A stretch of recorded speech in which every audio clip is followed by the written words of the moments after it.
ગની કે જ્યાં કાલાવડમાં બારે મેઘ ખાંગા થઈ ચૂક્યા છે અને પહેલા વરસાદમાં જ અનેક ગામોમાં જળબંબાકાર જેવી પરિસ્થિતિનું નિર્માણ થઈ ચૂક્યું છે। અહીંના ફલકુડી નદીમાં તો ઘોડાપૂરની આવી ચૂકી છે પરિસ્થિતિ। પ્રથમ વરસાદમાં નદી બે કાંઠે થતા ખેડૂતોમાં ખુશી જોવા મળી રહી છે। અહીંના જાલણસર, સણોસરા, રીનારી, સનાળા અને સરવાણિયા ગામની અંદર ભારે વરસાદ વરસ્યો છે અને જામનગરની આ સમગ્ર જે પરિસ્થિતિ છે તે જળબંબાકાર પરિસ્થિતિ છે અને લોકોને પણ નદી કિનારે ન જવા માટે સૂચના આપવામાં આવી છે। ઘોડાપૂરની પરિસ્થિતિમાં ફલકુડી નદીની અંદર જે પાણીનો આવરો આવ્યો છે તેને લઈને લોકોને પણ સચેત કરાયા છે કે નદી કાંઠાના વિસ્તારમાં જે લોકો રહે છે તે સચેત રહે। નદી કિનારા ઉપર લોકોને પાણી જોવા માટે પણ ન જવા માટે સૂચના આપવામાં આવી છે। અને ગામમાં આવી જળબંબાકારની પરિસ્થિતિ કાલાવડ અને તેની આસપાસના ગ્રામીણ વિસ્તારોમાં પણ જોવા મળી રહી છે। ફલકુડી નદીના દ્રશ્યો અમે આપને બતાવી રહ્યા છીએ કે આ નદીની અંદર ઉપરવાસમાં ભારે વરસાદ વરસવાને કારણે નદી બે કાંઠે વહેતી થઈ છે અને તેનો આ ધસમસતો પ્રવાહ જોવા મળી રહ્યો છે। જામનગર જિલ્લાના કાલાવડ અને તેની આસપાસના ગ્રામ્ય વિસ્તારોમાં ભારે મેઘ ખાંગા થતાં જળબંબાકારની પરિસ્થિતિ છે અને હજુ પણ આગામી દિવસોની અંદર ભારેથી અતિ ભારે વરસાદની શક્યતા વ્યક્ત કરવામાં આવી છે। એવે તબક્કે લોકોને સતર્ક રહેવા માટે સૂચના આપવામાં આવી છે। અનેક ગામ એવા છે કે જ્યાં ભારે વરસાદને કારણે આ પરિસ્થિતિ સર્જાય છે। જામનગર જિલ્લાની સમગ્ર પરિસ્થિતિ વિશે વધુ વિગતે વાત કરવા માટે જોડાઈ રહ્યા છે ટીવી9 સંવાદદાતા દિવ્યેશ વાડા। દિવ્યેશ, જામનગરના કયા એવા વિસ્તારો છે કે જ્યાં આવી જળબંબાકારની પરિસ્થિતિ છે અને આગામી સમયમાં આ વિસ્તારોમાં હજુ પણ શું આગાહી વ્યક્ત કરવામાં આવી છે વરસાદને લઈને? દિવ્યેશ, જામનગર જિલ્લાના કાલાવડ પંથકની અંદર ગઈકાલથી જ વરસાદી જે માહોલ છે તેના કારણે કેટલાક વિસ્તારોના ગ્રામ્ય પંથકોમાં પૂર જેવી સ્થિતિનું નિર્માણ થયું છે।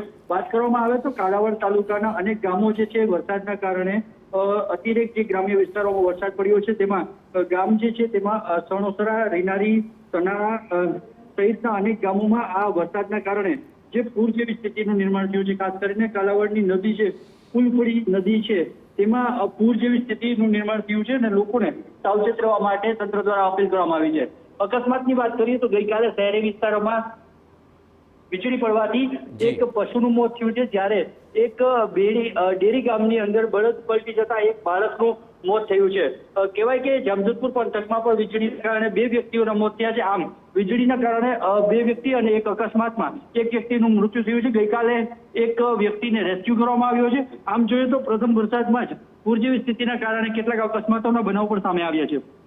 આભાર દિવ્યેશ। તમામ ગતિવિધિઓ પર આપ નજર રાખતા રહેજો। તો જળબંબાકારની પરિસ્થિતિ, એકનું મૃત્યુ, એક પશુનું મૃત્યુ, આ પ્રકારની ખાના ખરાબી પણ સર્જાય અને કાલાવડમાં આગામી સમયની અંદર પણ હજુ પણ ભારે વરસાદની શક્યતા વ્યક્ત કરવામાં આવી છે।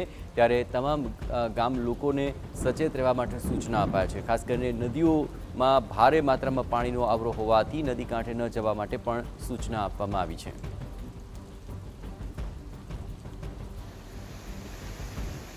આ ઉપરાંત જામનગરના કાલાવડના ગ્રામ્ય વિસ્તારોમાં ધોધમાર વરસાદને કારણે અહીંના ખરેડી, નપાણિયા, ખીચડિયા ઉપરાંત પીપર, નાના વડાલામાં જળબંબાકારની સ્થિતિ છે।